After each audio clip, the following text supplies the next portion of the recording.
ఓటమి తర్వాత బీఆర్ఎస్ ఖాళీ అయ్యేలా కనిపిస్తోంది. రోజు రోజుకు కారు దిగుతున్న ఎమ్మెల్యేల సంఖ్య పెరుగుతుంది. వలసలతో కారు పార్టీపై కారు మబ్బులు కమ్మేస్తున్న బీఆర్ఎస్ అధినేత కేసీఆర్ స్పందించడం లేదు. కేసీఆర్ కనిపించని లోటును భర్తీ చేయడానికి కేటీఆర్ సాయశక్తిలా ప్రయత్నిస్తున్నారు. ఆ క్రమంలో కారుతో లింకున్న వివాదాల్లో కేటీఆర్ కూరుకుపోవడం గులాబీ పార్టీల్లో కల్లోలం రేపుతోంది. ఇంతకీ బీఆర్ఎస్ శ్రేణులను అంతలా కల్లోలపరుస్తున్న కారు మబ్బులేంటో మీరే చూడండి.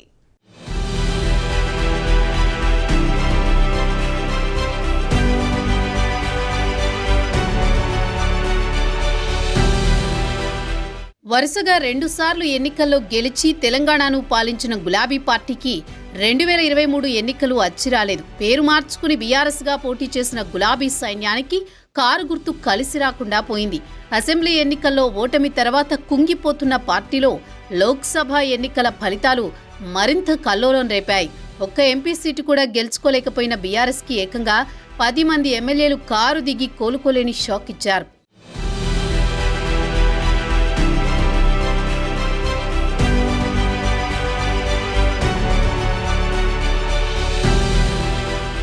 వరుస షాక్లతో మాజీ ముఖ్యమంత్రి కేసీఆర్ ఫామ్ హౌస్కే పరిమితమయ్యారు. దాంతో పార్టీ వర్కింగ్ ప్రెసిడెంట్ కేటీఆర్ అన్నీ తానై వ్యవహరించాల్సి వస్తుంది. ఆ క్రమంలో కేటీఆర్కు కారు గండం పట్టుకున్నట్టు కనిపిస్తోంది. గత ఏడాది ఫిబ్రవరిలో హైదరాబాద్లో ప్రారంభమైన ఫార్ములా ఈ కార్ రేస్కు సంబంధించి కేటీఆర్ మెడకు ఉచ్చు బిగుసుకుంటున్నట్టు కనిపిస్తోంది. గత ఏడాది ఫిబ్రవరి 11న హైదరాబాద్లో ఫార్ములా ఈ రేస్ ప్రారంభమైంది. మొత్తం 200 కోట్ల ఖర్చుతో దీనిని నిర్వహించారు. ఈ ఫార్ములా ఈ రేసుతో ప్రమోటర్స్ బాగా నష్టపోవడంతో స్పాన్సర్స్గా ఎవరూ ముందుకు రాలేదు.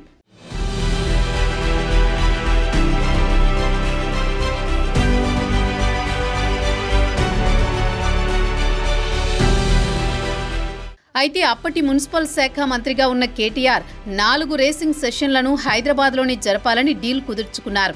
అయితే అప్పటికే ఎన్నికల కోడ్ రావడం, స్పాన్సర్స్గా ఎవరూ ముందుకు రాకపోవడంతో నోడల్ ఏజెన్సీనే స్పాన్సర్గా కేటీఆర్ ప్రకటించారు.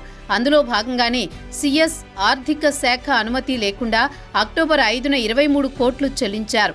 ఆ తర్వాత ఎన్నికల స్కెడ్యూల్ వచ్చిన తర్వాత ఇంకో 23 కోట్లు ఇచ్చారు. దానికి 9 కోట్ల ట్యాక్స్తో మొత్తం ఫోన్ కాల్లోనే 55 కోట్ల సొమ్మును ఎఫ్ఈఓకి చెల్లించారు. తర్వాత అధికారంలోకి వచ్చిన కాంగ్రెస్ కారు రేసుల ఒప్పందాన్ని రద్దు చేసుకుంది.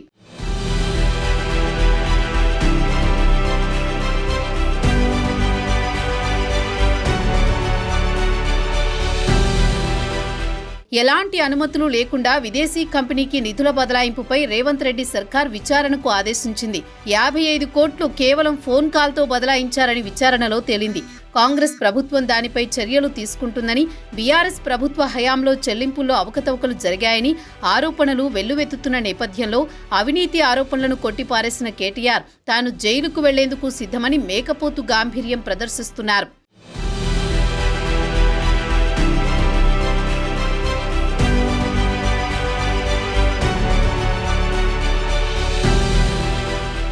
మరోవైపు కేటీఆర్కు మరో కారు గండం ముంచుకొచ్చింది. సీఎం రేవంత్ రెడ్డి సొంత నియోజకవర్గం కొడంగల్లోని లగచర్ల దాడి ఘటన రాజకీయ దుమారం రేపింది. కలెక్టర్ కారుపై దాడి ఘటనలో పట్నం నరేందర్ రెడ్డి, ఆయన ప్రధాన అనుచరుడు సురేష్ను అసలు నిందితులుగా ఉండగా దీని వెనుక అసలు సూత్రధారులు బీఆర్ఎస్ పెద్దలే అన్న నిజాలు బయటకొస్తున్నాయి. అందులో భాగంగానే బీఆర్ఎస్ మాజీ ఎమ్మెల్యే పట్నం నరేందర్ రెడ్డిని పోలీసులు అరెస్టు చేశారు. ఆ క్రమంలో లగచర్లలో జరిగిన దాడుల వెనుక కేటీఆర్ హస్తముందనే అనుమానాలు వ్యక్తమవుతున్నాయి.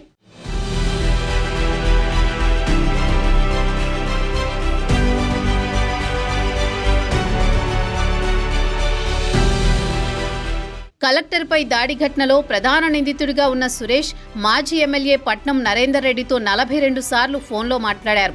అదే సమయంలో పట్నం నరేందర్ రెడ్డి కేటీఆర్కు 6 సార్లు ఫోన్ చేసినట్లు తెలుస్తోంది. నరేందర్ రెడ్డి రిమాండ్ రిపోర్ట్లో కేటీఆర్ పేరు ప్రస్తావనకు వచ్చింది. ఆయన ఆదేశాల మేరకే కుట్రకు ప్లాన్ చేసినట్లు పట్నం నరేందర్ రెడ్డి అంగీకరించారని రిమాండ్ రిపోర్ట్లో పోలీసులు తెలిపారు. ఈ కేసులో పట్నం నరేందర్ రెడ్డి వాంగ్మూలం మేరకు కేటీఆర్తో పాటు ఇతర కీలక నేతల అరెస్టు ఉంటాయని ప్రచారం సాగుతోంది. ఆ క్రమంలో ఇప్పుడు కారు పార్టీలో పెద్ద కల్లోలమే రేగుతోంది. కల్వకుంట్ల తారక రామారావు గారు అధికారం కోల్పోయినటువంటి బాధ సహనంలో ఎక్కడికక్కడ వారి కార్యకర్తలను రెచ్చగొడుతూ ప్రభుత్వం చేపడుతున్నటువంటి అభివృద్ధి కార్యక్రమాల్ని అడ్డుకోవడమే లక్ష్యంగా ముందుకు పోతా ఉన్నారు. మన హైదరాబాద్ విషయంలో చూసాం, మూసీ విషయంలో చూసాం. లేని కాని పోని చెప్పి అవాస్తవాలు ప్రచారంలోకి తీసుకొచ్చి ప్రజల్ని భయభ్రాంతులు గురి చేసే కార్యక్రమం నిమగ్నమై ఉన్నారు. నిన్న కొడంగల్ విషయంలో జరిగినటువంటి కలెక్టర్ దాడిలో ఈ దాడిని మేము తీవ్రంగా ఖండిస్తా ఉన్నాం, గర్హిస్తా ఉన్నాం. ఏ అధికారైనా ప్రభుత్వ కార్యక్రమాల్లో నిమగ్నమై ఉంటారు. అధికారులను అడ్డుకోవడం, అధికారుల మీద దాడి చేయడం అనేది చాలా హేయమైన చర్య. దీనికి శిక్ష తప్పదు. కేటీఆర్ నువ్వు శిక్ష ఫేస్ చేయాల్సిందే.